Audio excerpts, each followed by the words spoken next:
जब नागराज ने अपने बेटे से इस बारे में पूछा कि राजकुमार, ये औरत कौन है, तो राजकुमार ने अपने साथ होने वाली सारी कहानी अपने बाप को बता दी।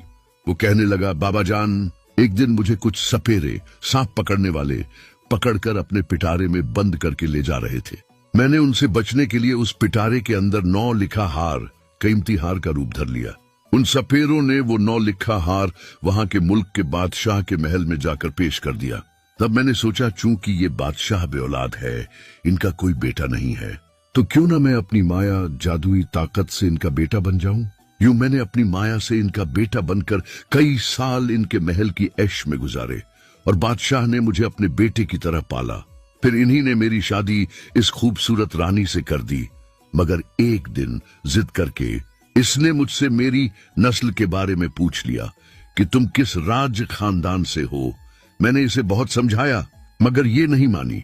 जब ये नहीं मानी तो मैं इसे अपने असली ठिकाने पर ले गया, जहां मैंने अपना असल नाग रूप धारण कर लिया और अपने खानदान के पास लौट आया।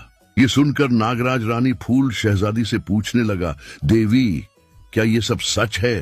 तब फूल शहजादी ने जवाब दिया, हाँ महाराज, सब कुछ ऐसा ही हुआ था। मेरी शादी इन्हीं के साथ हुई थी और उस वक्त इनका पूरा जिस्म इंसान का था। ये बात सुनकर नागराज गुस्से में आकर अपने बेटे को डांटने लगे।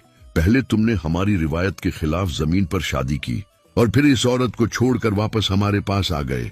तुमने ये बहुत बड़ा जुर्म किया है और ऊपर से हमें कुछ बताया तक नहीं, रोज रात को रोते रहे। अब मैं तुम्हें ये बद्दुआ देता हूँ कि जब तक ये औरत जिंदा रहेगी, तुम जमीन पर रहकर इसी के साथ जिंदगी गुजारोगे। तुम इसे छोड़ नहीं सकते। इसे अपनी बीवी के तौर पर कबूल करके इसी के साथ रहना होगा और जिस बादशाह के तुम बेटे बने थे, तुम्हें उसी बादशाह की खिदमत भी करनी होगी।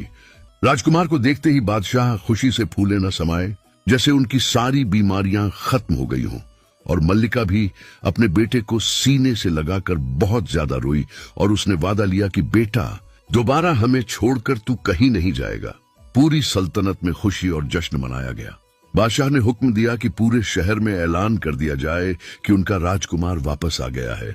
ये सुनकर पूरे शहर में खुशियों का तूफान आ गया। बादशाह और उनकी मलिका अपने बेटे को पाकर बहुत खुश हुए।